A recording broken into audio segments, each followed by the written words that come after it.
നമസ്കാരം. കോടികൾ പൊടിപൊടിച്ച് സർക്കാർ നടത്തുന്ന കേരളീയം മാമാങ്കം ഇക്കൊല്ലവും നടക്കും. കഴിഞ്ഞ കേരളീയത്തിന്റെ സമാപന സമ്മേളനത്തിൽ എല്ലാ കൊല്ലവും പരിപാടി ഉണ്ടാകുമെന്ന് മുഖ്യമന്ത്രി പ്രഖ്യാപിച്ചതാണ്. തിരഞ്ഞെടുപ്പ് തോൽവിയുടെ പശ്ചാത്തലത്തിൽ സർക്കാരിന്റെ മുൻഗണനകളിൽ മാറ്റം വരുത്തണമെന്നും ഇതിൽ പാർട്ടി ഇടപെടണമെന്നും CPM തീരുമാനിച്ചിരുന്നു. എന്നാൽ ആഡംബരമെന്നും ധൂർത്തെന്നും വിമർശനം കേട്ട കേരളീയത്തിന്റെ കാര്യത്തിൽ പുനരാലോചന ഇല്ല. കഴിഞ്ഞ തവണ സ്പോൺസർഷിപ്പ് നൽകിയത് ആരൊക്കെയാണെന്നും എത്ര തുകയാണെന്നതും ഇതുവരെയും വെളിപ്പെടുത്തിയിട്ടില്ല. വിവരാവകാശ ചോദ്യത്തിനും നിയമസഭാ ചോദ്യത്തിനും ഈ കാര്യം മറച്ചുവെച്ചുള്ള മറുപടിയെ കൊടുത്തിട്ടുമുള്ളൂ. ഇന്ന് സൂപ്പർ പ്രൈം ടൈം ചർച്ച ചെയ്യുന്നു. ധൂർത്തിന് തിരുത്തില്ലേ? കേരളീയം നടത്തലാണോ മുൻഗണന? പെൻഷൻ കൊടുക്കാൻ പണമില്ലെങ്കിലും ആർഭാടത്തിന് കുറവില്ലേ? സ്പോൺസർമാരെ വെളിപ്പെടുത്തുമോ? ഈ ചർച്ചയിൽ Shri M Prakashan master CPM, Shri KP Naushad Ali Congress, Shri Sandeep Warrier BJP എന്നിവർ ചർച്ചയിലേക്ക്. ആദ്യം ശ്രീ M പ്രകാശൻ. തെരഞ്ഞെടുപ്പ് തോൽവി അവലോകനം ചെയ്ത CPMന്റെ സംസ്ഥാന സമിതി തീരുമാനിച്ചത് സർക്കാരിന്റെ മുൻഗണനകളിൽ മാറ്റമുണ്ടാകണം എന്നുള്ളതാണല്ലോ. ഇക്കാര്യത്തിൽ പാർട്ടി ഇടപെടൽ നടത്തുമെന്ന് സംസ്ഥാന സെക്രട്ടറി MV ഗോവിന്ദൻ മാസ്റ്റർ ആ സംസ്ഥാന കമ്മിറ്റി കഴിഞ്ഞ വാർത്താ സമ്മേളനത്തിൽ പറയുകയും ചെയ്തു. ഇപ്പോ സർക്കാരിന്റെ മുൻഗണനയായി വരേണ്ടത് കൃത്യമായി ക്ഷേമ പെൻഷനുകൾ കൊടുക്കുക, ക്ഷേമനിധി പെൻഷനുകൾ കൊടുക്കുക, ജനങ്ങൾക്ക് ആനുകൂല്യങ്ങൾ നൽകുക, വിപണി ഇടപെടൽ നടത്തുക, സപ്ലൈകോയിൽ സബ്സിഡി സാധനങ്ങൾ ഉണ്ടോ എന്ന് ഉറപ്പുവരുത്തുക തുടങ്ങി ജനങ്ങളുടെ ജീവൽ പ്രശ്നങ്ങൾക്കുള്ള ഉത്തരമല്ലേ കേരളീയം നടത്തലാണോ? കേരളീയം നടത്തൽ എങ്ങനെയാണ് ഈ പറഞ്ഞ തോൽവികൾക്കൊക്കെ ശേഷവും സർക്കാരിന്റെ ഒരു പ്രധാനപ്പെട്ട കാര്യമായി വരുന്നത്?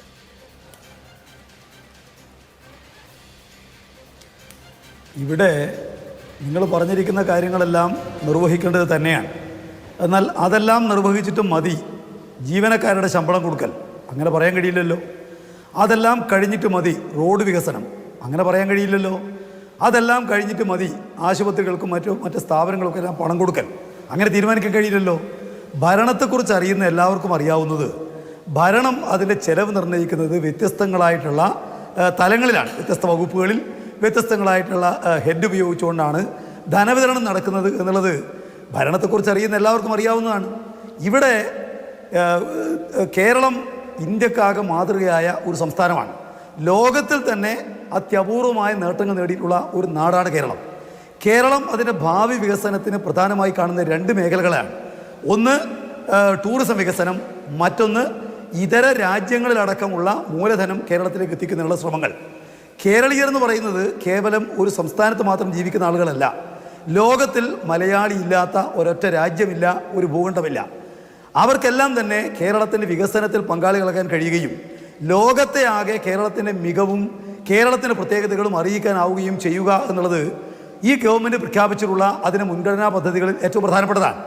ഇവിടെ ഈ ലോകത്തെ ആകെ കേരളത്തെ അറിയിക്കുന്നതിന് വേണ്ടി നടത്തുന്ന ശ്രമങ്ങളെ അതിനെ ഏതെങ്കിലും നിലക്ക് അംഗീകരിക്കുന്ന ഒരു നിലപാടല്ല കേരളത്തിലെ UDF സ്വീകരിച്ചിട്ടുള്ളത്. കേരളീയ മാത്രമല്ല, നവകേരള സദസ്സുണ്ട്, നവകേരള നിർമ്മിതിയുണ്ട്. പൊതുസമൂഹത്തിന് ഇത് നവകേരള നിർമ്മിതിയുടെ ഭാഗമായി സ്വീകരിക്കാൻ കഴിയുന്ന കാര്യമാണോ? ഇതുവരെ ഇപ്പൊ ലോക കേരള സഭ എത്രയാണ് നടത്തി? കേരളീയം കഴിഞ്ഞ തവണ നടത്തി. ഇതിന്റെ ഏതെങ്കിലും ഔട്ട്കം ഇങ്ങനെ ഇതുപോലെ കേരളത്തെ ഷോക്കേസ് ചെയ്യാൻ കഴിഞ്ഞതുകൊണ്ട് നമുക്ക് ഇത്രയും നേട്ടം ഉണ്ടായി, ആ നിലയ്ക്ക് ഏതെങ്കിലും തരത്തിൽ എന്തെങ്കിലും പ്രോഗ്രസ് ഉണ്ടായതായി എന്തെങ്കിലും പണം പൊടിച്ചതിനപ്പുറത്ത് എന്തെങ്കിലും ഒരു ഔട്ട്പുട്ട് ഈ പറയുന്ന മാമാങ്ങൾക്ക് ഏതെങ്കിലും പറയാൻ പറ്റുമോ? ഞാൻ പറയാം. ഇവിടെ UDF ഇന്ന് പറഞ്ഞുകൊണ്ടാണ് നിങ്ങൾക്കിത് ചർച്ച ചെയ്യാതെന്നുള്ളത് എല്ലാവർക്കും അറിയുന്ന കാര്യമാണ്. ഞാൻ പറയേണ്ട കാര്യമില്ലല്ലോ. UDF എടുക്കുന്നത് ഏറ്റുവിളിക്കുകയോ അവർക്ക് അജണ്ട ഉണ്ടാക്കി കൊടുക്കുകയോ ചെയ്യുകയാണ് നിങ്ങൾ ചെയ്യുന്നത്. മലയാളിക്ക് അറിയാത്തതാണ് UDFകാരെ സംബന്ധിച്ച് ഞാൻ പറഞ്ഞത്. ഇനി നിങ്ങൾ ഇരിക്കട്ടെപ്പോ, അതൊക്കെ നമുക്ക് അറിയുന്ന കാര്യമല്ലേ. നിങ്ങളെ സംബന്ധിച്ച് ഞങ്ങൾക്കും അതുപോലെ പ്രേക്ഷകർക്കൊക്കെ കൃത്യമായിട്ട് അറിയാലോ. ഞാൻ പറയുന്നത് ഇവിടെ ഇത്തരം കാര്യങ്ങളെ സംബന്ധിച്ചുണ്ടായ നേട്ടങ്ങളെ കുറിച്ച് ആളുകൾ ചോദിച്ചത്. ഇന്ന് ഏഷ്യയിലുള്ള സ്റ്റാർട്ടപ്പുകളിലെ ഒന്നാമത്തെ രാജ്യമല്ല, ഒന്നാമത്തെ പ്രദേശം കേരളമാണ്. എങ്ങനെ ഉണ്ടായതാണ് നിങ്ങൾ ധരിക്കുന്നത്? ആയിരക്കണക്കിന് കോടി രൂപയാണ് വിദേശ നിക്ഷേപമായിട്ട് വ്യത്യസ്ത വ്യവസായ മേഖലകളിൽ ഈ കഴിഞ്ഞ 2 കൊല്ലം വന്നിട്ടുള്ളത്. എന്തിനു മേഖലയാണെന്നാണ് നിങ്ങൾ വിചാരിക്കുന്നത്? ടൂറിസം മേഖലക്കെത്തി കൊല്ലം മാത്രം ഉണ്ടായ വരുമാനം നേരത്തെ ഏതു കാലത്തും ഉണ്ടായതിൻ്റെ ഇരട്ടിയാണ്. എങ്ങനെ വന്നാണ് നിങ്ങൾ മനസ്സിലാവുന്നത്? കേരളത്തിൻ്റെ സാമ്പത്തിക വരുമാനം ഈ കഴിഞ്ഞ ഓരോ കൊല്ലവും 12% കൊണ്ട് വർദ്ധിക്കുകയാണ്. എങ്ങനെയുണ്ടായി എന്നാണ് നിങ്ങൾ വിചാരിക്കുന്നത്? നിങ്ങൾക്ക് കേരളത്തിൽ ഒരു നേട്ടവും ഉണ്ടായിട്ടില്ല സ്ഥാപിക്കുന്നത് നിങ്ങളുടെ താല്പര്യം. എന്നാൽ ഈ നേട്ടങ്ങളെല്ലാം ഉണ്ടായി എന്നുള്ളത് നിങ്ങൾക്ക് ചർച്ചയാവില്ല. കാരണം കേരളത്തിലെ നമ്മുടെ സ്റ്റാർട്ടപ്പ് എക്കോസിസ്റ്റവും കേരളീയവും തമ്മിൽ എന്താണ് ബന്ധം? കേരളം പരമ്പരാഗതമായി തന്നെ ടൂറിസം പൊട്ടൻഷ്യൽ ഉള്ള ഒരു സ്ഥലമാണ്. ഇപ്പോൾ കേരളീയം മാമാങ്കം നടത്തുന്നത് കൊണ്ട് സവിശേഷമായി കേരളത്തിന്റെ ടൂറിസം സാധ്യതകൾ വർദ്ധിക്കുന്നുണ്ടോ, അല്ലെങ്കിൽ ഇപ്പോ ഒരു കാർണിവലായി അത് പരിണമിക്കുന്നുണ്ടോ? ഇപ്പൊ കേരളത്തിൽ സ്റ്റാർട്ടപ്പുകൾ കൂടുതലായി വരുന്നു എന്നുള്ളതും കേരളീയവും തമ്മിൽ എന്താണ് ബന്ധം? അതിൽ ആടും ആടലോടകവും തമ്മിലുള്ള വ്യത്യാസമുണ്ട്.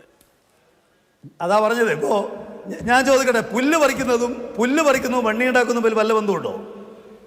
ഒരാൾ ചോദിച്ചു, പുല്ല് പറിക്കുന്നത് വണ്ണി ഉണ്ടാക്കാനാ? ബന്ധമില്ലല്ലോ. പുല്ല് പറിച്ച് പശുവിന് കൊടുത്ത് പാലുണ്ടാക്കി കടഞ്ഞ് വണ്ണി ഉണ്ടാക്കുക. ഈ ടൂറിസം വരുമാനം വർദ്ധിച്ചിരിക്കുന്നു, നിങ്ങൾ അംഗീകരിക്കോ? വ്യവസായ നിക്ഷേപം ഇരട്ടിയായിരിക്കുന്നു, നിങ്ങൾ അംഗീകരിക്കോ?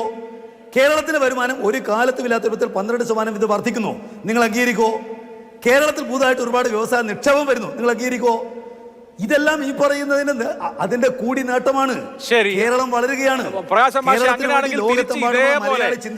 ഇതേപോലെ പറയാനുള്ള കാര്യങ്ങൾ അങ്ങ് അംഗീകരിക്കുമോ? കേരളത്തിൽ ക്ഷേമ പെൻഷനുകൾ മുടങ്ങി, അംഗീകരിക്കുമോ? കേരളത്തിൽ എൻഡോസൾഫാൻ ദുരിതബാധിതരടക്കമുള്ള ഏറ്റവും നിസ്വരായ, ഏറ്റവും സഹായം ആവശ്യമുള്ള ആളുകളുടെ സഹായധനങ്ങൾ മുടങ്ങിപ്പോയ കാലമുണ്ടായി ഈ സർക്കാരിന്റെ കാലത്ത്, അംഗീകരിക്കുമോ? ക്ഷേമനിധി പെൻഷനുകൾ മുടങ്ങി ഈ സർക്കാരിന്റെ കാലത്ത്, അംഗീകരിക്കുമോ? സബ്സിഡി സാധനങ്ങൾ കിട്ടാതെ സപ്ലൈകോ ഔട്ട്ലെറ്റുകൾ പ്രതിസന്ധിയിലായി, അംഗീകരിക്കുമോ? കറണ്ട് ചാർജ് അടക്കമുള്ള സകല സേവനങ്ങളുടെയും പണം വർദ്ധിച്ചു, അംഗീകരിക്കുമോ? സർക്കാർ ഞങ്ങൾ വലിയ തോതിൽ സാമ്പത്തിക പ്രതിസന്ധി നേരിടുന്നു എന്ന് സമ്മതിക്കുന്നു, അത് അംഗീകരിക്കുമോ? എല്ലാം കേന്ദ്ര സർക്കാരിന്റെ കരുണയില്ലാത്ത നിലപാട് മൂലമാണ് എന്ന് പറഞ്ഞ് സമരം ചെയ്യുന്നു, അംഗീകരിക്കുമോ? ഈ ഒരു പശ്ചാത്തലത്തിലാണ് നമ്മൾ കേരളീയ എന്ന പേരിൽ സർക്കാരിന്റെ പൈസ കൂടി എടുത്തുകൊണ്ട് ഒരു മാമാങ്കം നടത്തുന്നത്, ഗാനമേള നടത്തുന്നത്.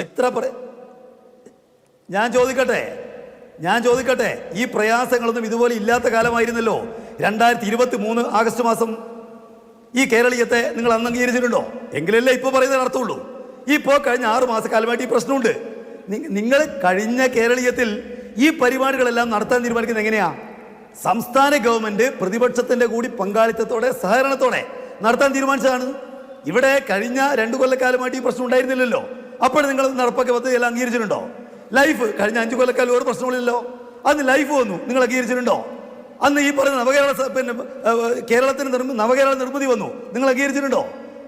ഇവിടെ കേരളത്തിനകത്ത് നിങ്ങൾ കാണാൻ വേണ്ടി കഴിയും AI ക്യാമറ കൊണ്ടുവരാൻ തീരുമാനിച്ചു. അന്ന് ഈ പറയുന്ന പദ്ധതി പ്രശ്നമില്ലല്ലോ. ഗെയിൽ പൈപ്പ് ലൈൻ വന്നു, ഈ പ്രശ്നമില്ലല്ലോ.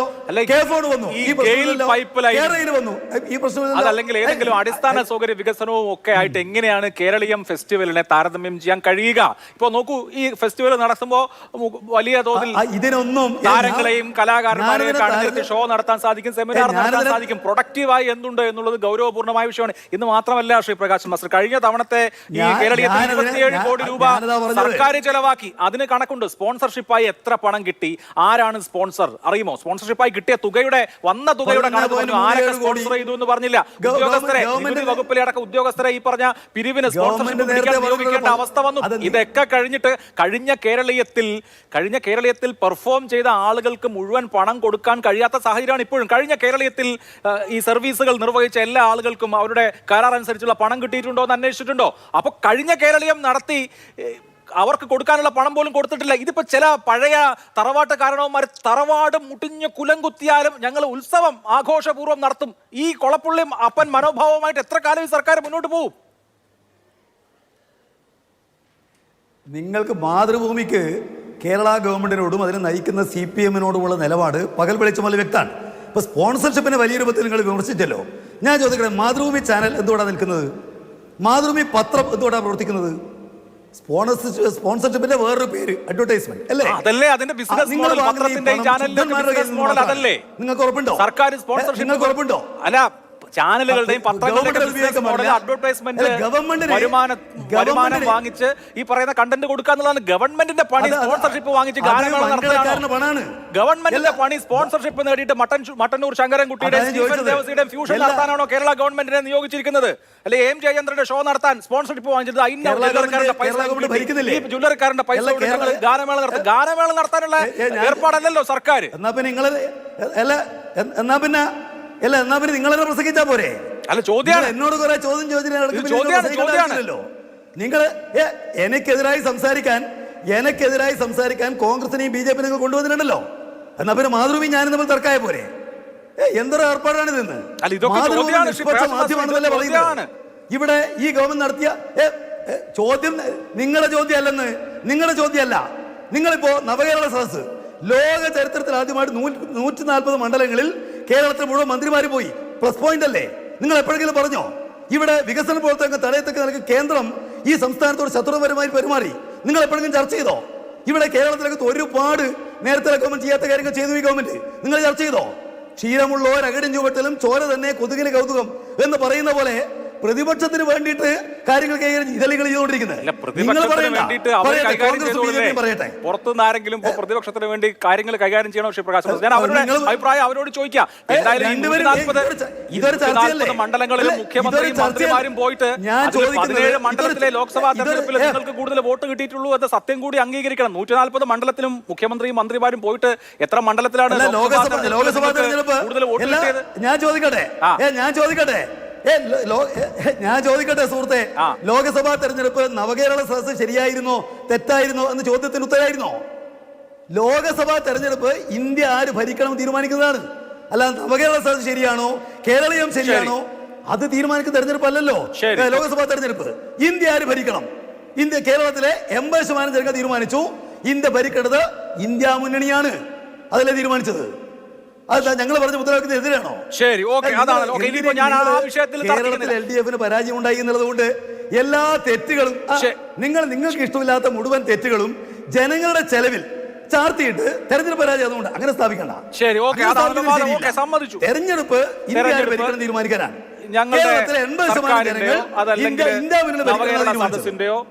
കേരളത്തിന്റെ ഒന്ന് റഫറൻഡം അല്ല എന്നുള്ളതാണല്ലോ വാദം. ഓക്കെ, ശ്രീ KP നൗഷാദ് അലി, ഈ കേരളീയ എല്ലാ വർഷവും ഉണ്ടാകും.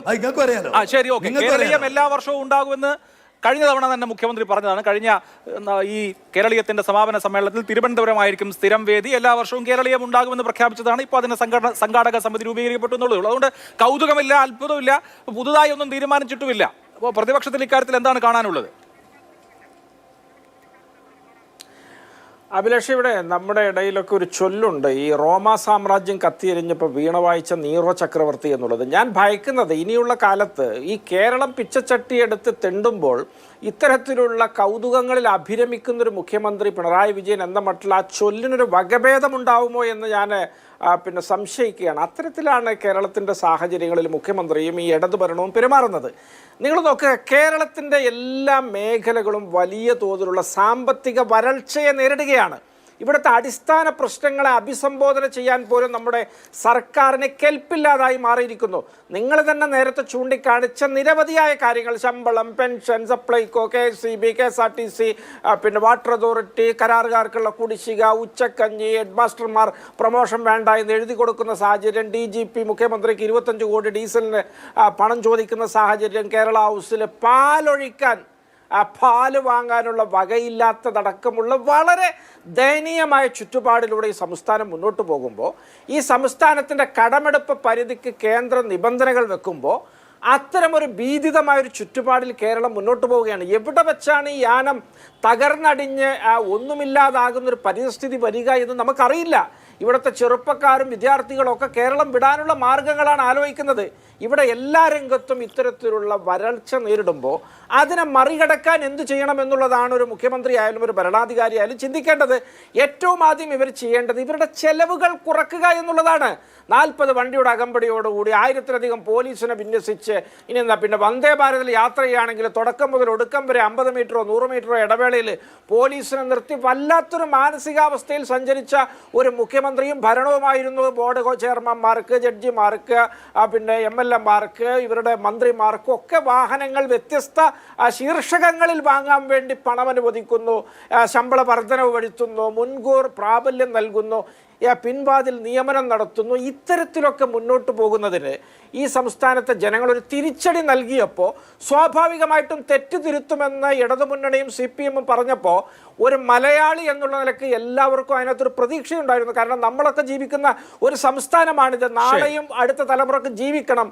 ഭരണാധികാരികൾ നേർവഴിക്ക് തന്നെ പോകേണ്ടതുണ്ട്. അത്തരത്തിലൊരു നേർവഴി സഞ്ചാരം പ്രതീക്ഷിച്ച നമ്മുടെയൊക്കെ തലയിൽ ഇടുത്തി വീഴുന്ന മട്ടിൽ വളരെയധികം പ്രതിലോമകരമായ ഒരു തീരുമാനം നിർമ്മാണമാണ് ഈ കേരളീയം നടത്തുക എന്നൊരു തീരുമാനത്തിലൂടെ ഇവർ ചെയ്തിട്ടുള്ളത്.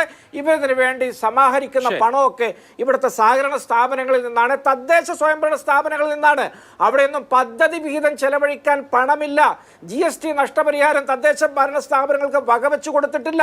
സഹകരണ സ്ഥാപനങ്ങളൊക്കെ വലിയ പ്രതിസന്ധിയിലാണ്. ഇവർ ജിയോ കൊണ്ടുപോയി അവിടെ നിന്നൊക്കെ പിരിച്ചെടുക്കാൻ പോവുകയാണ്. സംശയാസ്പദ വ്യക്തികളിൽ നിന്ന്, സ്ഥാപനങ്ങളിൽ നിന്ന്, മാഫിയകളിൽ നിന്ന് ഇവർക്ക് വിവരാവകാശത്തിന് മറുപടി നൽകാൻ പോലും സാധ്യമല്ലാത്ത വിധമുള്ള ആളുകളിൽ നിന്നൊക്കെ പിരിച്ചെടുത്തിട്ട് ഇത് നടത്താൻ ഇവർ പോകുമ്പോൾ തീർച്ചയായിട്ടും ഇവരെങ്ങോട്ടാണ് നമ്മളെ കൊണ്ടുപോകുന്നത് എന്ന വലിയ സന്ദേഹം നമുക്കുണ്ട്. ഇതൊരു ഇടത് ഗവൺമെന്റ് മാത്രമല്ല, ഇത് കേരള ഗവൺമെന്റാണ്. ഓരോ മലയാളിയുടെയും പ്രതീക്ഷയാണ് സംസ്ഥാന സർക്കാരിലും കേന്ദ്ര സർക്കാരിലും ഒക്കെയുള്ളത്. ആ സർക്കാരുകൾ നല്ല നിലയിൽ ഇവിടെ അഡ്മിനിസ്ട്രേഷൻ കാഴ്ചവെച്ച് പോകുമ്പോൾ മാത്രമേ സംസ്ഥാനത്തിനൊരു പുരോഗതി ഉണ്ടാവുകയുള്ളൂ, നമുക്കൊക്കെ ശ്രേയസ്കരമായ ഒരു ഭാവി ഉണ്ടാവുകയുള്ളൂ.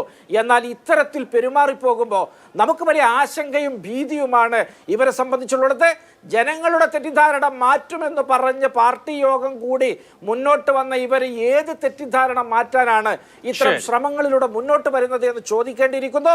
കേരളത്തിലെ CPM-നകത്ത് ചിന്തയും ബുദ്ധിയും പിണറായി വിജയനെ പണയപ്പെടുത്തിയിട്ടില്ലാത്ത ഏതെങ്കിലും സഖാവുണ്ടെങ്കിൽ അവരിതിനെതിരെ ചോദ്യം ഉന്നയിക്കേണ്ടതുണ്ട്, അവരിതിനെതിരെ മുന്നോട്ട് വരേണ്ടതുണ്ട്. ഇപ്പോൾ മുന്നോട്ട് വന്നിട്ടില്ലെങ്കിൽ പിന്നെ ഒരിക്കൽ മുന്നോട്ട് വരാൻ അവർക്ക് സമയം കിട്ടിയെന്ന് വരില്ല.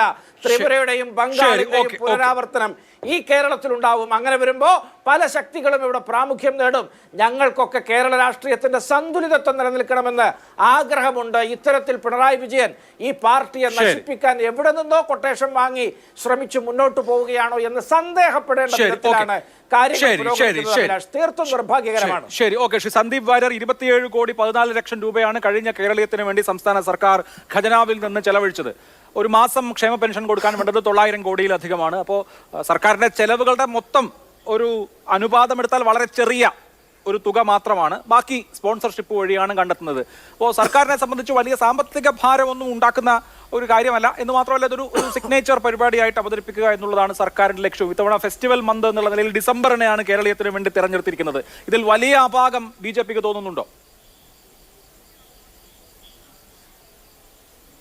അഭിലാഷ്, നമുക്ക് ചില വസ്തുതകൾ ജനങ്ങൾക്ക് ബോധ്യപ്പെടാൻ വേണ്ടി CPM-ന്റെ പ്രതിനിധി ശ്രീ പ്രകാശിനോട് നേരിട്ട് ചില ചോദ്യങ്ങൾ ചോദിക്കാൻ ഞാൻ ആഗ്രഹിക്കുകയാണ്. അദ്ദേഹം കേരളം വലിയ വികസന മുന്നേറ്റത്തിലാണ് എന്ന് അദ്ദേഹം പറയുകയുണ്ടായി. സ്വാഭാവികമായിട്ടും ഒരു ചർച്ചയ്ക്ക് വരുമ്പോൾ ഗവൺമെന്റിനെ പ്രതിനിധീകരിച്ച് അല്ലെങ്കിൽ ഗവൺമെന്റ് നേതൃത്വം കൊടുക്കുന്ന പാർട്ടിയെ പ്രതിനിധീകരിച്ച് വരുന്നയാളുടെ കയ്യിൽ അത് സംബന്ധിച്ച കണക്കുകൾ ഉണ്ടായിരിക്കണമല്ലോ. പ്രകാശൻ മാസ്റ്റർ പറഞ്ഞു, വലിയ തോതിൽ ഇവിടേക്ക് ഇൻവെസ്റ്റ്മെന്റ് വരുന്നു, വലിയ മുന്നേറ്റം ഉണ്ടാകുന്നു, 1000 കോടി രൂപ കേരളത്തിലേക്ക് ഇൻവെസ്റ്റ്മെന്റ് വന്നു എന്ന് അദ്ദേഹം പറഞ്ഞു. ഞാൻ അദ്ദേഹത്തോട് ഒറ്റ ചോദ്യം ചോദിക്കുകയാണ്. 2023-24 സാമ്പത്തിക വർഷത്തിൽ കേരളത്തിന് കിട്ടിയിട്ടുള്ള FDI എത്രയാണ്? എത്ര കോടി രൂപയാണ്? കൃത്യമായ കണക്ക് പറയണം, തെറ്റിദ്ധരിപ്പിക്കരുത്.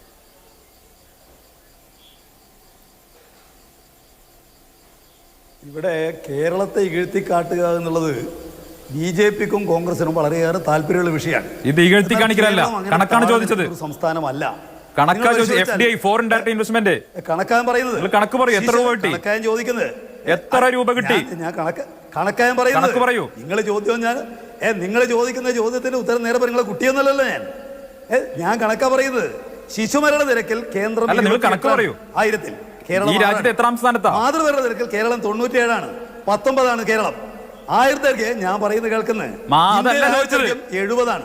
കേരളത്തിൽ സാമൂഹിക പുരോഗതി കാര്യമല്ല ചോദിച്ചത്. ആളോഹരി വരുമാനം ഇതല്ല ചോദിച്ചത്. ഫോറിൻ ഡയറക്ട് ഇൻവെസ്റ്റ്മെന്റ് എത്ര കൊണ്ടുവന്നു? അതാ പറഞ്ഞത്. ചക്ക എന്ന് ചോദിക്കുമ്പോ ചുക്കെന്ന് പറയല്ലേ, ഉപ്പുമാങ്ങ എന്ന് പറയുമ്പോ മറ്റു പല കാര്യങ്ങളും പറയല്ലേ. കേരളത്തിലേക്കാണ് പിന്നെ കേരള സംസ്ഥാനത്തേക്ക് എത്ര FDI വന്നു? നിങ്ങൾ ആളെ തെറ്റിദ്ധരിപ്പിക്കണ്ട. ഫോറിൻ ഡയറക്ട് FDI നേരിട്ട് കൊണ്ടുവരാൻ കേരളത്തിലേക്ക് എത്ര FDI വന്നു? നിങ്ങൾ പറയൂ. കേരളത്തിലേക്ക് എത്ര FDI വന്നു? കണക്കുണ്ട്. എന്റെ കയ്യിൽ കണക്കുണ്ട്. എന്റെ കയ്യിൽ കണക്കുണ്ട്. ഫോറിൻ ഡയറക്ട് എന്റെ കയ്യിൽ കണക്കുണ്ട്. നിങ്ങളുടെ കയ്യിൽ നിങ്ങളെ കണക്കുണ്ടാവും. മാഷ് ഉരുളണ്ട.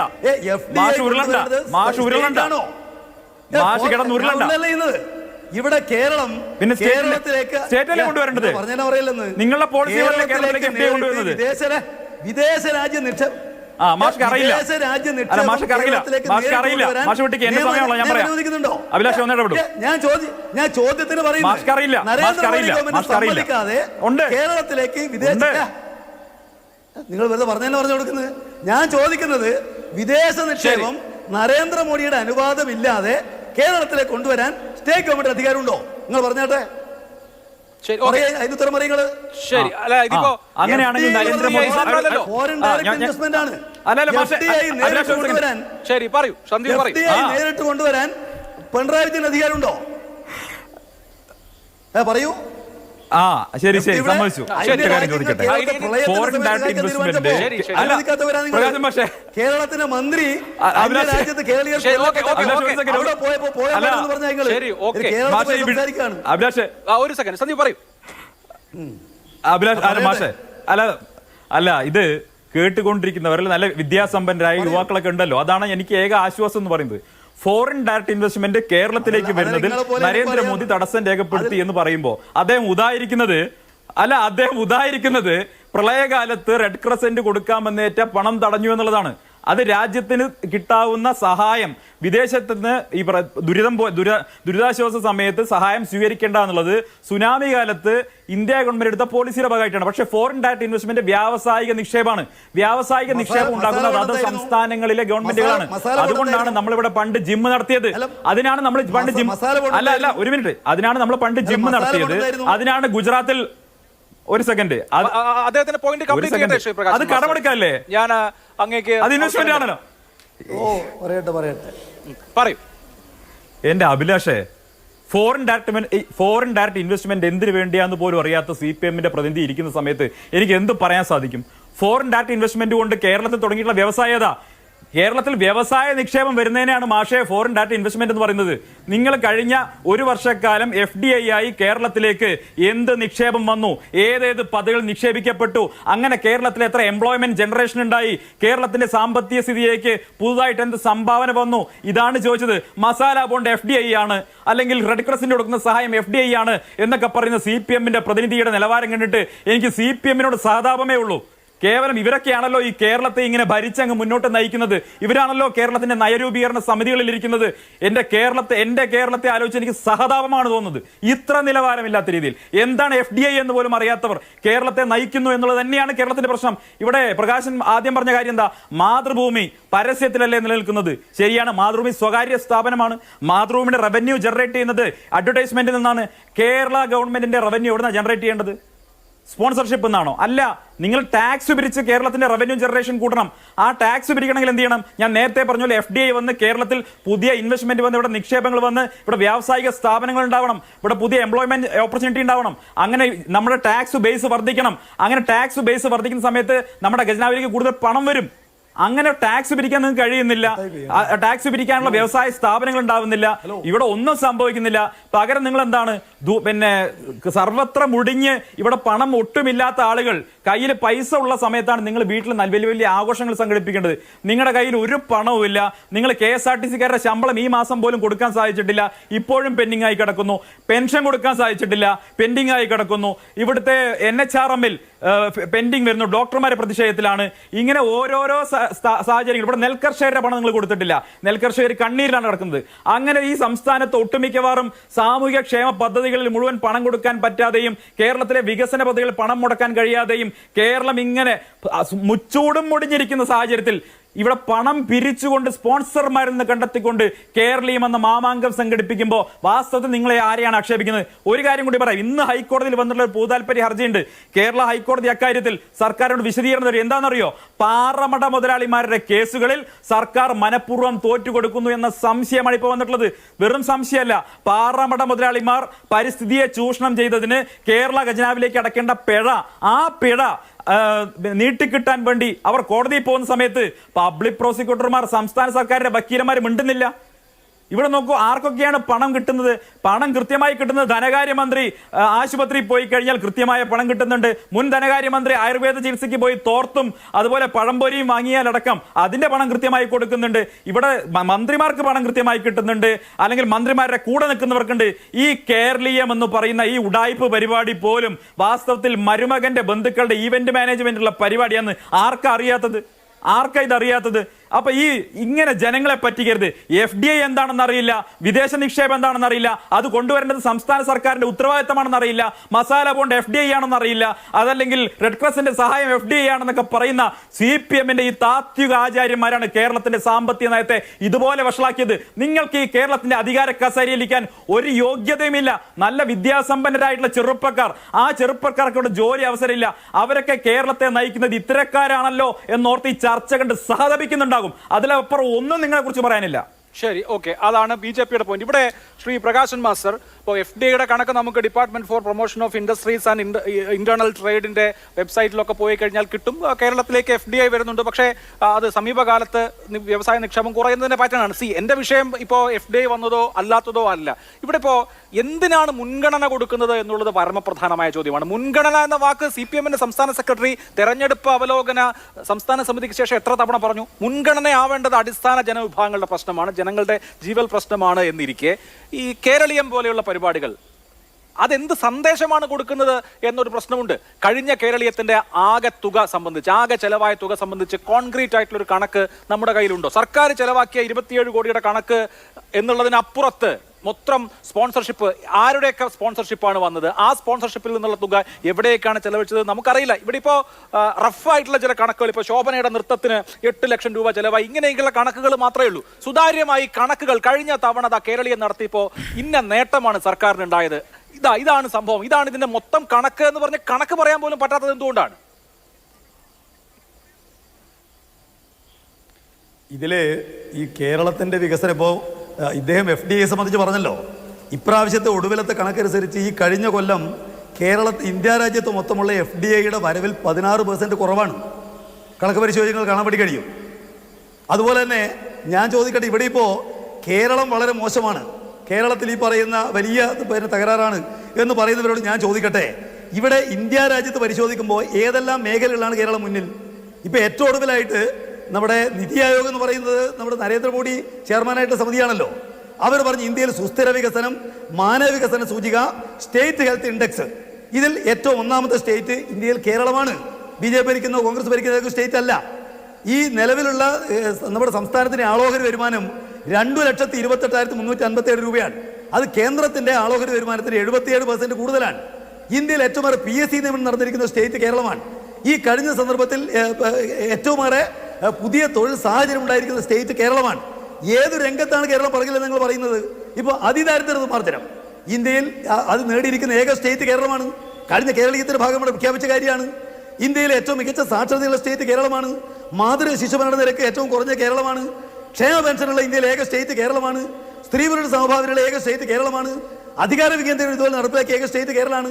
ട്രാൻസ്ജെൻഡർമാർക്ക് മനുഷ്യരായി കാണാനുള്ള നിലപാട് സ്വീകരിച്ച കേരളമാണ്. ആസൂത്രണ വികേന്ദ്രീകരണം കേരളം സ്വീകരിച്ചതാണ്. ജീവിത നിലവാരത്തിൽ ഏറ്റവും മുന്നിൽ കേരളമാണ്. ശാസ്ത്രബോധം ഏറ്റവും മികച്ച സ്റ്റേറ്റ് കേരളമാണ്. ധനക്കമ്മി ഏറ്റവും കുറച്ച സ്റ്റേറ്റ് കേരളം. ഏതു രംഗത്ത് കേരളം മോശമാണെന്നാണ്? പിന്നെ സമീപകാലത്ത് ചില പ്രശ്നങ്ങളുണ്ട്, നിങ്ങൾ വിവരിച്ചിട്ടുള്ള ഒരുപാട് കാര്യങ്ങൾ.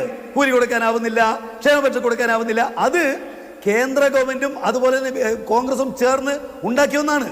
ഈ കേരളത്തിന് കിട്ടാനുള്ള ന്യായമായ പണം നൽകാതെ ഉണ്ടാക്കിയ ഒന്നാണ്. ഈ ഇന്ത്യയുടെ ചരിത്രത്തിൽ ആദ്യമായിട്ട് സ്റ്റേറ്റ് ഗവൺമെന്റ് സുപ്രീം കോടതിയിൽ പോയി. എന്തിന്? സ്റ്റേറ്റിന് കടമെടുക്കാൻ അവകാശം കൊടുക്കാൻ. അത് അനുവദിക്കില്ല എന്ന് കേന്ദ്രം നിലപാട് സ്വീകരിച്ചു. 13,600 കോടി രൂപ കടമെടുക്കാൻ അനുവദിച്ചല്ലോ. അതിന് മേലെയാണല്ലോ 3 ഗഡു പെൻഷൻ കൊടുക്കാൻ കേരളത്തിന് സാധിച്ചത്. നിങ്ങൾക്ക് ചർച്ച എന്താണ്? പെൻഷൻ കിട്ടുന്നില്ല, ശമ്പളം കൊടുക്കുക, അതെല്ലാം പ്രശ്നങ്ങൾ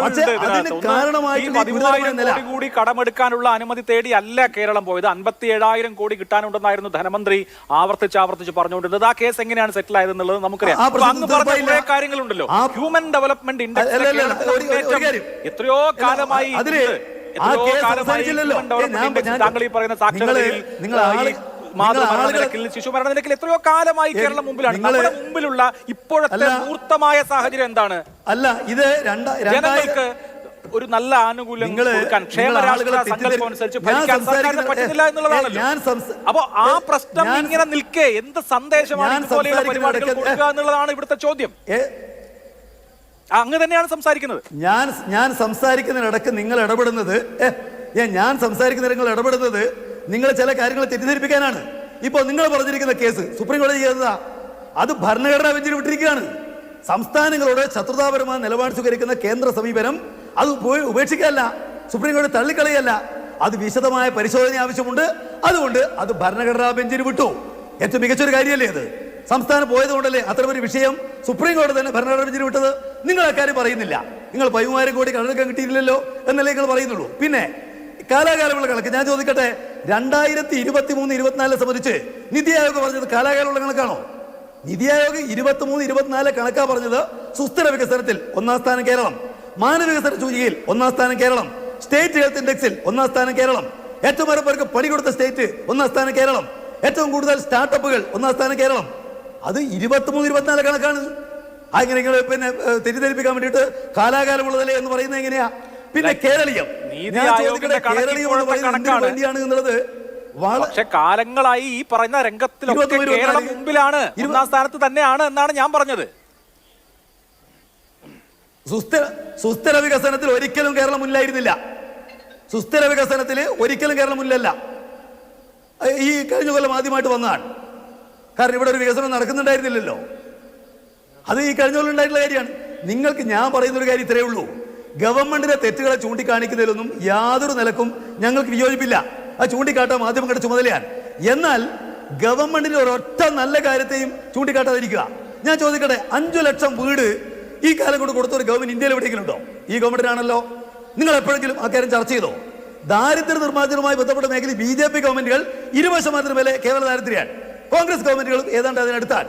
ഇന്ത്യയുടെ ചരിത്രത്തിൽ ആദ്യമായിട്ട് ഈ പറയുന്ന കേവല ദാരിദ്ര്യം നിർമ്മാർജ്ജനം ചെയ്യുന്നു കേരളം. നിങ്ങൾ ചർച്ച ചെയ്തോ? ഇന്ത്യയിൽ ഏറ്റവും ഏറെ വാഹനാപകടം ഉണ്ടാകുന്ന കേരളത്തിൽ വാഹനാപകടം 4-1 കുറഞ്ഞിരിക്കുന്നു 7 ക്യാമറ വന്നിട്ട്. നിങ്ങൾ അക്കാര്യം എപ്പോഴെങ്കിലും ചർച്ച ചെയ്തോ? ഇന്ത്യയിൽ ഒരിടത്തും ഇല്ലാത്ത രൂപത്തില് 10-26 തരം പെൻഷനുകൾ ഈ കേരളത്തിൽ കൊടുക്കുന്നു. 62 ലക്ഷം പേർക്ക് പെൻഷൻ കൊടുക്കുന്നു. അതും 600 1600 ആക്കിയിരിക്കുന്നു. 30 ലക്ഷം എന്നുള്ളത് 62 ലക്ഷമായിരിക്കുന്നു. അതല്ലേ പോസിറ്റീവ് കാര്യം? നിങ്ങൾ ചർച്ച ചെയ്യുന്നത് എന്താ? കിട്ടുന്നില്ല. ഈ 5 കൊല്ലക്കാലം കൊടുത്തപ്പോ ഒന്നും നിങ്ങൾ പറഞ്ഞിട്ടില്ലല്ലോ. 7 കൊല്ലക്കാലം കൊടുത്തിട്ടുണ്ടല്ലോ. ഞാൻ പറയുന്ന ഒറ്റ കാര്യമുള്ളൂ, നിങ്ങൾ ദോഷൈകത്തിക്കാവരുത്. ഈ ഗവൺമെന്റിന്റെ പോരായ്മകളെ നിങ്ങൾ ചൂണ്ടിക്കാണിച്ചോ? ഈ ഗവൺമെന്റിന്റെ നേട്ടങ്ങളെ കുറിച്ചും പറയണം. ഈ ഗവൺമെന്റ് ഈ കേരളത്തെ ആഗോളാടിസ്ഥാനത്തിൽ അവതരിപ്പിക്കുന്നതിന് വേണ്ടി കൊണ്ടുവന്നിരിക്കുന്ന 2-3 കാര്യങ്ങൾ വലിയ മുന്നേറ്റം ഉണ്ടാക്കിയിട്ടുണ്ട്. തീർച്ചയായിട്ടും അത് ഇപ്പൊ കേരളീയമാവട്ടെ, അതുപോലെ തന്നെ ഈ പറയുന്ന നവകേരള നിർമ്മിതിയാവട്ടെ, ലോക കേരള സഭയാവട്ടെ, അവയൊക്കെ പ്രതിപക്ഷത്തിന്റെ കൂടി ഉള്ളടക്കത്തോടെ നടത്താനാവണം എന്നാണ് LDF-ന്റെ ഗവൺമെന്റ് ആലോചിച്ചത്. പക്ഷേ ഇവിടെ എന്തിനേയും എതിർക്കുക. LDF ആണ് ചെയ്യുന്നെങ്കിൽ ഒരൊറ്റ കാര്യവും നടക്കാൻ പാടില്ല. ഇതാണ് UDF-ന്റെ നിലപാട്. ആ നിലപാടിന്റെ കൂടെ വികസനത്തിന് വേണ്ടി നിൽക്കേണ്ട മാധ്യമങ്ങൾ നിൽക്കുന്നത് ശരിയല്ല എന്നേ ഞാൻ പറഞ്ഞുള്ളൂ. കേരളീയം ഈ കേരളത്തെ രാജ്യത്തിനും ലോകത്തിനും മുമ്പിൽ അവതരിപ്പിച്ചിട്ടുള്ള ഏറ്റവും പ്രധാനപ്പെട്ട ഒരു കാര്യമാണ്. അതിന്റെ കമ്മിറ്റി ഉണ്ടാക്കിയത് ഇപ്പോഴല്ല. കമ്മിറ്റി ഉണ്ടാക്കിയത് 2023 നവംബറിലാണ്. ചീഫ് സെക്രട്ടറി പിന്നെ ചെയർമാനായിട്ട് അതിന് കമ്മിറ്റി ഉണ്ടാക്കിയത് 2023 നവംബറിലാണ്. അതിന്റെ ഒരുപാട് മീറ്റിംഗ് നടന്നു. ഇപ്പോ അത് നിയമസഭയിൽ പ്രതിപക്ഷം ഉന്നയിക്കുന്നു. എന്തോ പുതിയ കാര്യം പോലെ നിങ്ങൾ ചർച്ച ചെയ്യാണ്. 1 കൊല്ലമായി അതുമായി ബന്ധപ്പെട്ട കാര്യങ്ങൾ നടക്കുകയാണ്. നിങ്ങളുടെ അഭിപ്രായം സ്റ്റേറ്റ് ഗവൺമെന്റ് ഇവിടെ LDF പരാജയപ്പെട്ടത് കൊണ്ട് ഇത് ഉപേക്ഷിക്കണമെന്നാണ്. ഗവൺമെന്റിന്റെ അഭിപ്രായമില്ല. ഭരിക്കാൻ തീരുമാനിക്കുന്ന ഗവൺമെന്റ് അല്ലേ? ഈ കാര്യങ്ങളെല്ലാം കൊടുക്കണം എന്ന് പറയുന്ന പോലെ തന്നെ അതോടൊപ്പം കേരളീയം നടക്കണം.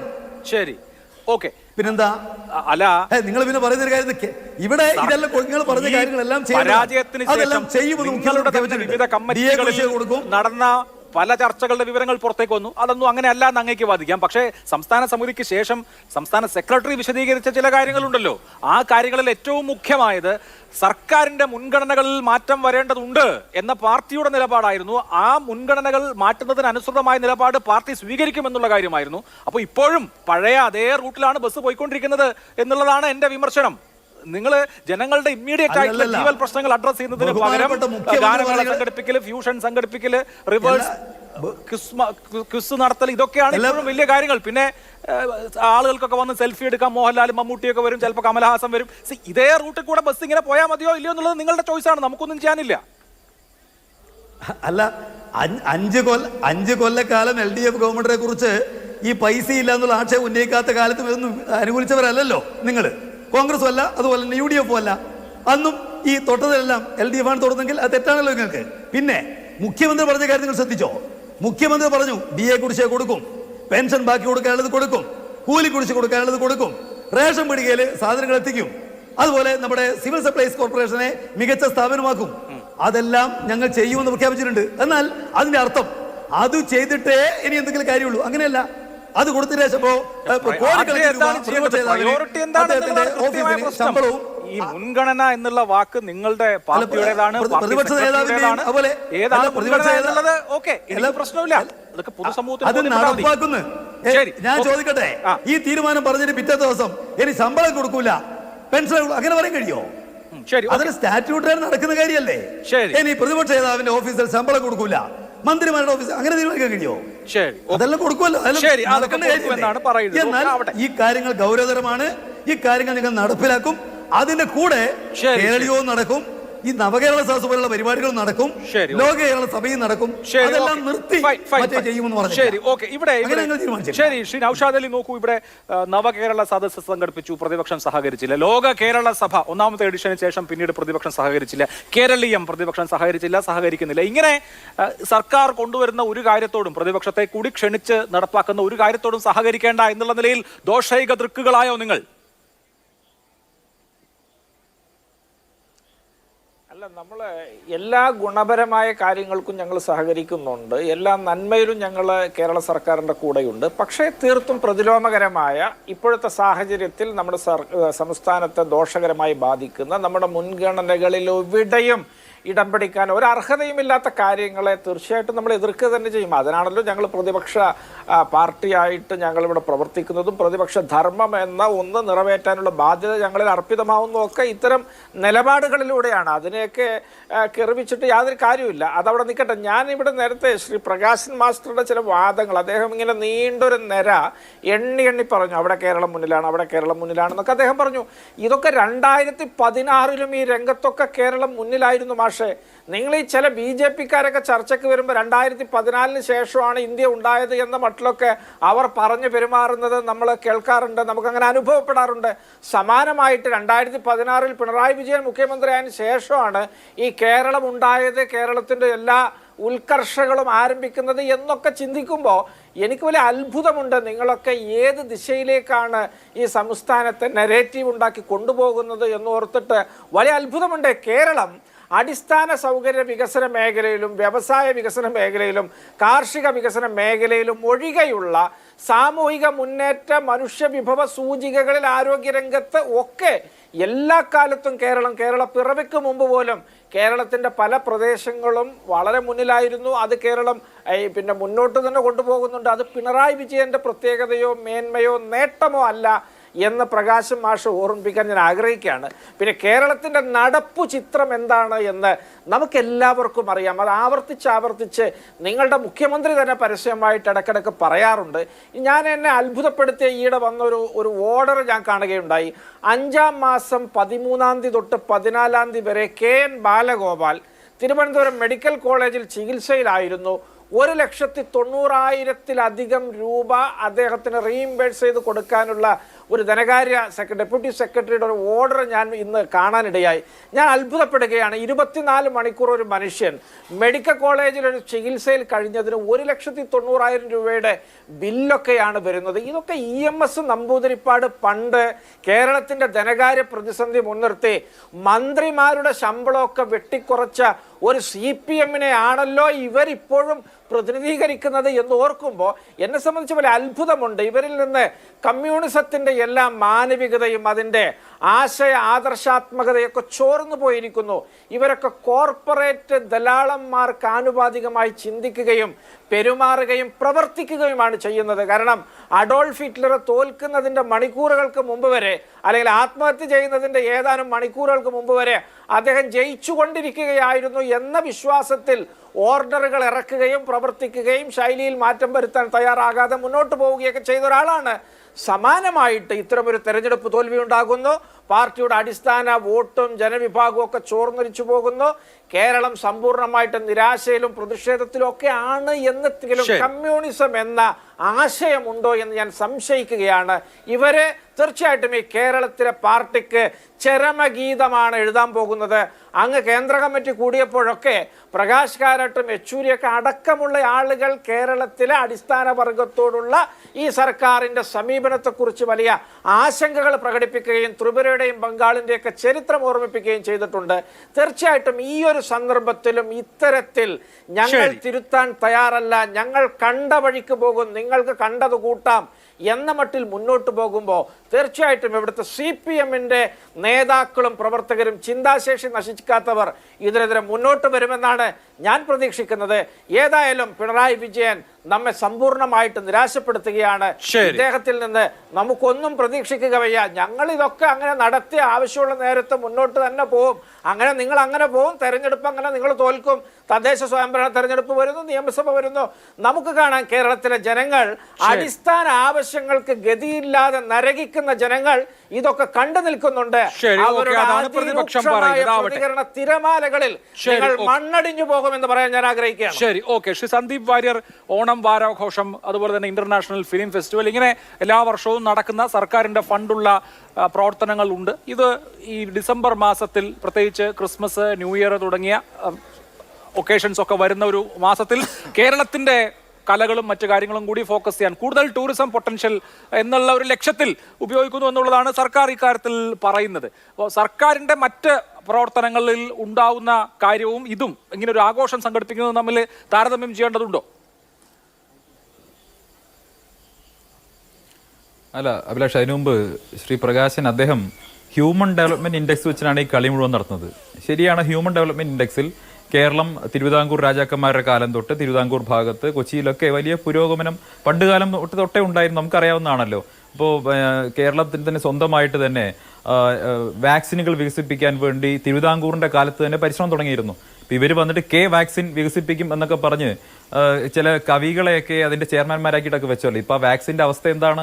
ചില സിനിമാക്കാരെയൊക്കെയാണ് വാക്സിൻ വികസിപ്പിക്കാനുള്ള സമിതിയുടെ തലപ്പത്ത് കൊണ്ടിരുത്തിയിരുന്നത്. ആ വാക്സിന്റെ അവസ്ഥ എന്താണെന്ന് ഇവർ തന്നെ പറയണ്ട. ക്യൂബയിൽ നിന്ന് അത്ഭുതം മരുന്ന് കൊണ്ടുവരും എന്നൊക്കെ പറയുന്ന പോലെ ഇവിടെ പ്രശ്നം എന്ന് പറയുന്നത് ഇത്തരത്തിലുള്ള വാചക കസർത്തുകളിലൂടെ പിടിച്ചു നിൽക്കാൻ വേണ്ടിയാണ് CPM എല്ലാ കാലത്തും പരിശ്രമിച്ചിട്ടുള്ളത്. കേരളത്തിന്റെ ഹ്യൂമൻ ഡെവലപ്മെന്റ് ഇൻഡെക്സ് അത് വളരെ ദീർഘകാലമായിട്ടുള്ള നമ്മുടെ ചരിത്രത്തിന്റെ ഭാഗമാണ്. മറ്റൊന്ന് അദ്ദേഹം പറയുന്നത് നമ്മുടെ വരുമാനത്തെ കുറിച്ചാണ്. ഈ വരുമാനം കേരള സർക്കാർ ഉണ്ടായിക്കൊടുത്ത വരുമാനമല്ലല്ലോ. കേരളത്തിലെ യുവാക്കൾ കഷ്ടപ്പെട്ട് കടൽ കടന്ന് പ്രവാസികളായി മറ്റ് രാജ്യങ്ങളിൽ പോയി, മറ്റ് സംസ്ഥാനങ്ങളിൽ പോയി അയക്കുന്ന പണമല്ലേ നിങ്ങൾ ഈ വരുമാനത്തിൽ രേഖപ്പെടുത്തുന്നത്. അതല്ലാതെ കേരളം സർക്കാർ ഇവിടെ ഏതെങ്കിലും തരത്തിൽ ജോലി അവസരങ്ങൾ കൊടുത്ത് അല്ലെങ്കിൽ ബിസിനസ് ഓപ്പർച്യൂണിറ്റീസ് ഉണ്ടാക്കി വികസിച്ചതല്ലല്ലോ. ഇവിടെ കേരളത്തിലെ ജനങ്ങളുടെ കയ്യിൽ പണമുണ്ടെങ്കിൽ അത് ജനങ്ങൾ പുറത്തു പോയി അധ്വാനിച്ചതിന്റെ ഭാഗമായിട്ട് കിട്ടിയിട്ടുള്ളതാണ്. യൂറോപ്പിൽ പോയി, ഗൾഫിൽ പോയി, അതല്ലെങ്കിൽ ചെന്നൈയിൽ പോയി, ബാംഗ്ലൂരിൽ പോയി ഒക്കെ അധ്വാനിച്ച് കിട്ടിയ പണമാണ്. അല്ലാതെ നിങ്ങളുടെ ഔദാര്യം കൊണ്ട് ഉണ്ടായിട്ടുള്ളതല്ല. നിങ്ങൾ പരമാവധി ഇവിടെ ഏതെങ്കിലും ഒരു പെട്ടിക്കട തുടങ്ങിയാൽ പോലും അതിന് മുന്നിൽ പോയി ചെങ്കൊടി ഉത്തി പൂട്ടിച്ച പാരമ്പര്യമാണ് പ്രകാശിന്റെ പാർട്ടിക്കും ഉള്ളത്. ഇനി മറ്റൊരു കാര്യം പറയാം, ഹ്യൂമൻ ഡെവലപ്മെന്റ് ഇൻഡെക്സ് വെച്ചിട്ടാണെങ്കിൽ ചില ലാറ്റിൻ അമേരിക്കൻ രാജ്യങ്ങൾ യൂറോപ്യൻ രാജ്യങ്ങളെക്കാൾ മുന്നിലാണ് എന്ന് കരുതിയിട്ട് ആ ലാറ്റിൻ അമേരിക്കൻ രാജ്യങ്ങളൊക്കെ സാമ്പത്തിക വികസനത്തിൽ അവിടുത്തെ ജനങ്ങളൊക്കെ സന്തുഷ്ടാവസ്ഥയിൽ ജീവിക്കുകയാണ് എന്നതിന് അർത്ഥമുണ്ടോ? ഇപ്പോൾ ചില സൗത്ത് ഏഷ്യൻ രാജ്യങ്ങൾ ഇന്ത്യയേക്കാൾ ഹ്യൂമൻ ഡെവലപ്മെന്റ് ഇൻഡെക്സിൽ മുന്നിലാണ്. പക്ഷേ ആ സംസ്ഥാനങ്ങളിൽ, ആ രാജ്യങ്ങളിലൊക്കെ വലിയ അരാജകത്വമാണ്, സാമ്പത്തിക പ്രതിസന്ധിയാണ്.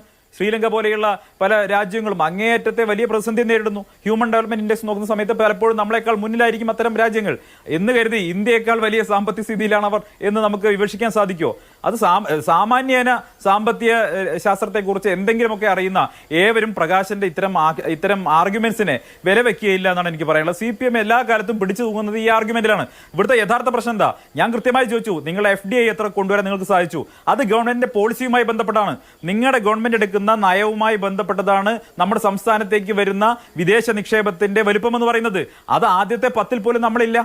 ഈ രാജ്യത്തേക്ക് തമിഴ്നാടും ഉത്തർപ്രദേശും തെലങ്കാനയും ആന്ധ്രയും കർണാടകയും അടക്കമുള്ള മഹാരാഷ്ട്രയും അടക്കമുള്ള സംസ്ഥാനങ്ങളിലേക്ക് വരുന്ന FDI താരതമ്യം ചെയ്യുമ്പോൾ നമ്മൾ വളരെയധികം പുറകിലാണ്. ഒന്ന്. രണ്ടാമത്തെ കാര്യം, ടൂറിസ്റ്റുകളുടെ കാര്യം അദ്ദേഹം പറഞ്ഞു. ടൂറിസത്തിൽ നമ്മളിപ്പോൾ നേരത്തെ 1ാം സ്ഥാനത്തൊക്കെ ഉണ്ടായിരുന്ന സംസ്ഥാനം ഇന്ന് നമ്മൾ വളരെ പുറകെയാണ്. തൊട്ടപ്പുറത്തെ തമിഴ്നാട്ടിലേക്കാണ് ഏറ്റവും കൂടുതൽ ടൂറിസ്റ്റുകൾ വന്നിട്ടുള്ളത്. 2ാം സ്ഥാനത്ത് ഉത്തർപ്രദേശാണ്, ആന്ധ്രയാണ്, തെലങ്കാനയാണ്, കർണാടകയാണ്.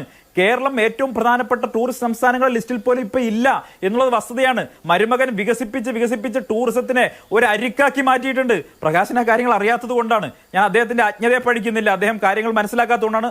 ദേശാഭിമാനി മാത്രം വായിക്കുന്നതിന്റെ കുഴപ്പമാണ്. ഇനി ചില കാര്യങ്ങൾ കൂടി പറയാം. അങ്ങ് ചോദിച്ച ചില കാര്യങ്ങൾ, ഇവിടെ ഓണം വാരാഘോഷം നടക്കുന്നത് പോലെ, അതല്ലെങ്കിൽ പഞ്ചായത്തിൽ നമ്മൾ കേരളോത്സവം നടക്കുന്നത് പോലെ കേരളീയത്തെ കണ്ടാൽ പോരെ എന്നാണ് അഭിലാഷ് ചോദിച്ചത്.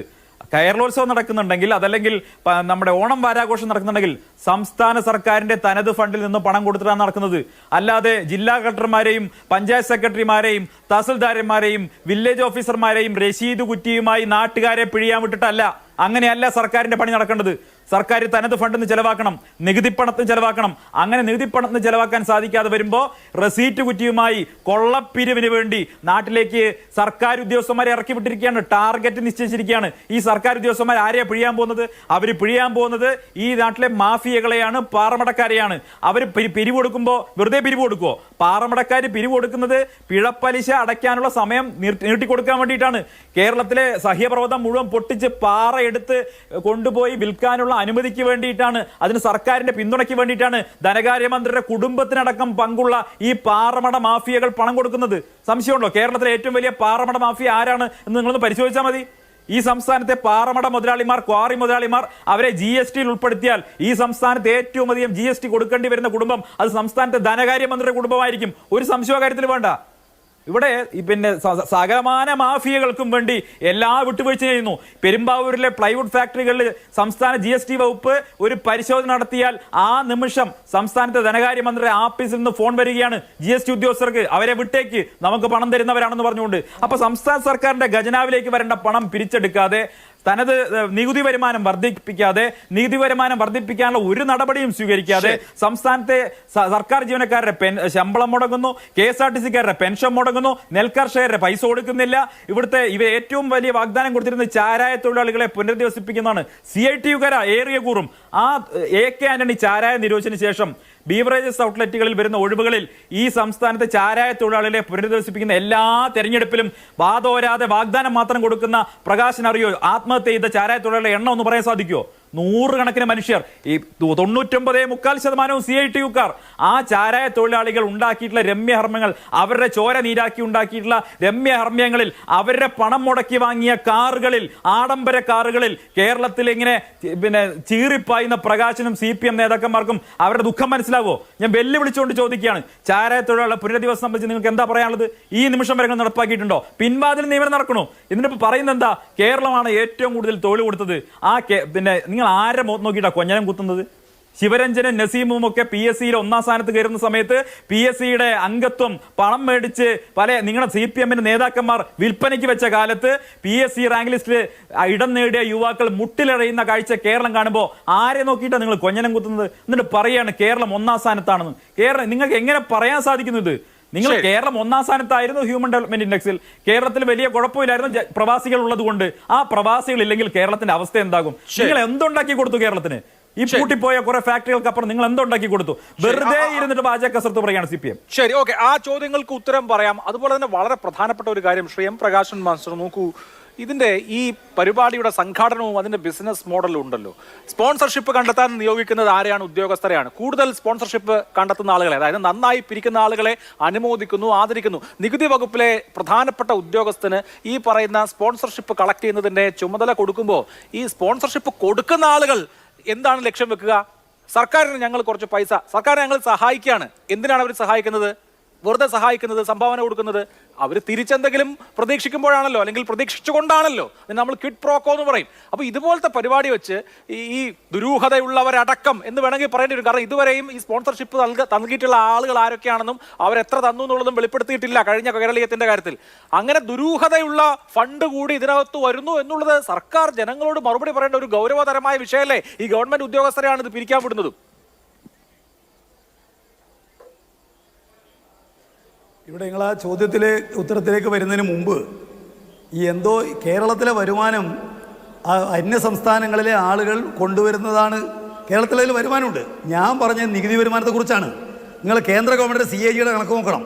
2020-21 കേരളത്തിന് നികുതി വരുമാനം 47,662 കോടി, 21-22 58,341 കോടി, 22-23 71,968 കോടി. ഇത് ഞാൻ പറഞ്ഞല്ല, നികുതി വരുമാനത്തിൽ 22% വർധന ഈ കേരളത്തിൽ LDF ഗവൺമെന്റ് കാലത്തുണ്ടാവുന്ന, അത് ഒരു കാലത്തുണ്ടാവുന്നതാണ്. പിന്നെ ഇവിടെ ഇപ്പോ UN ആണല്ലോ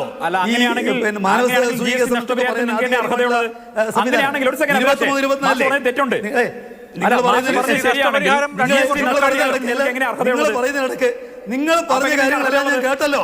അവിടെ മിണ്ടാതിരിക്കുന്നേ, അവിടെ മിണ്ടാതിരിക്കേ, അവിടെ മിണ്ടാതിരിക്കുന്നേ, അവിടെ മിണ്ടാതിരിക്കുന്നേ.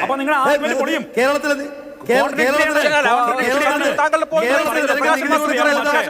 RSSനാണോ ഇവിടെ ഈ മര്യാദ എന്ന് പറയുന്നത്? മര്യാദ എന്ന് പറയുന്നത് മനസ്സിലാക്കുന്നത് ജനാധിപത്യ നിങ്ങൾ പറയുന്ന സകല വർത്തമാനം കേട്ടല്ലോ. GST വന്ന ശേഷം വരുമാനം കുറഞ്ഞു എന്ന് പറയുക, ആ വരുമാനം കുറഞ്ഞു പറയുക, എന്നിട്ട് പറയുക GST കാരണം ഞങ്ങൾക്ക് വരുമാനം കൂടി. കേന്ദ്ര സർക്കാർ വരുമാനം വർദ്ധിച്ചു, വർദ്ധിച്ചു. സന്ദീപ് വാര്യർ നിങ്ങള് ആ കണക്ക് ഞാൻ പറഞ്ഞത് നിങ്ങൾ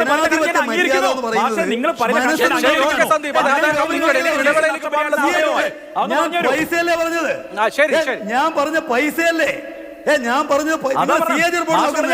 ഞാൻ പൈസയല്ലേ പറഞ്ഞിരിക്കുന്നേ?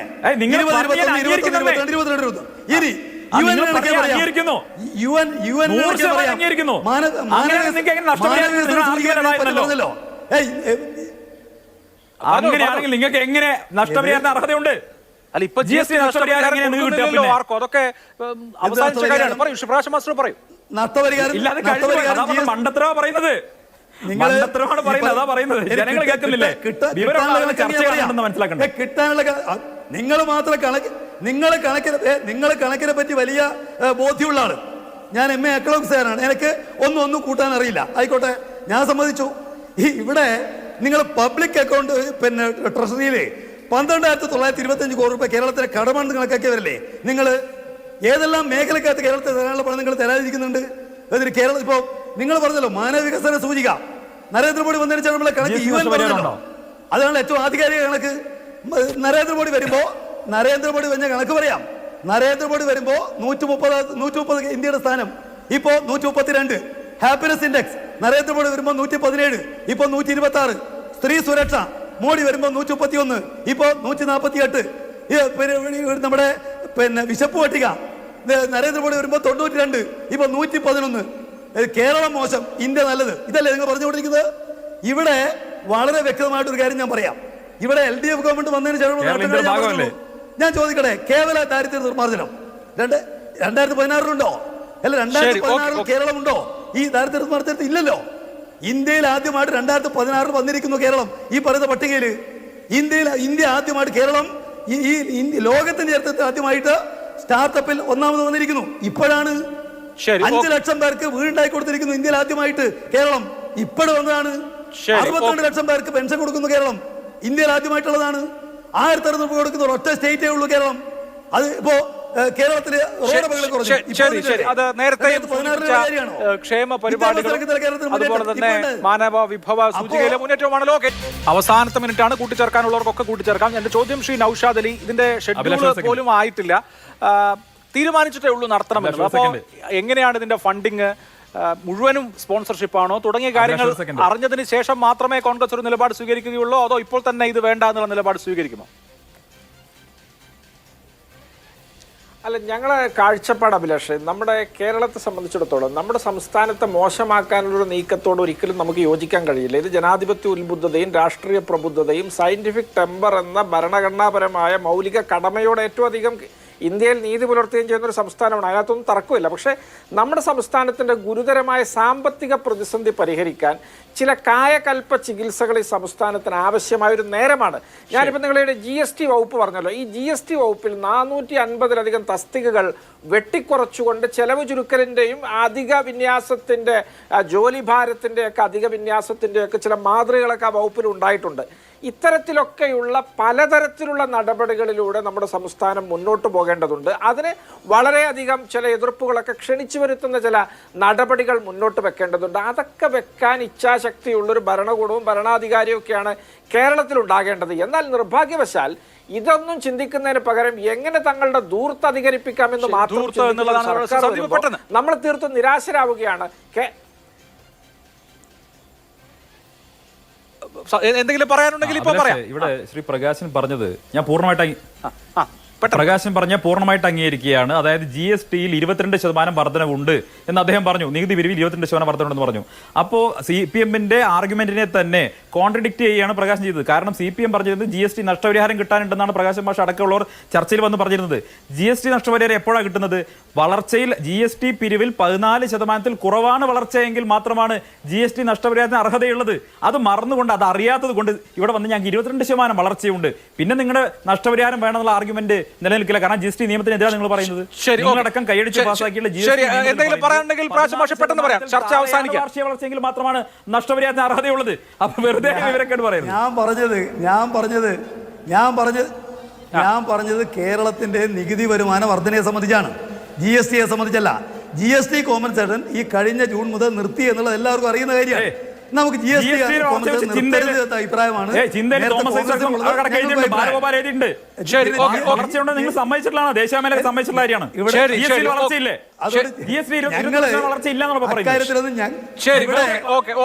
എന്തായാലും നമുക്ക് ഇനി അടുത്ത ദിവസങ്ങളിൽ ബാക്കി തർക്കിക്കാം. വളരെ നന്ദി Shri M Prakashan master, Shri KP Naushad, Sandeep Warrier ചർച്ചയിൽ പങ്കെടുത്തതിന്. സൂപ്പർ പ്രൈം ടൈം അവസാനിക്കുന്നു. നമസ്കാരം.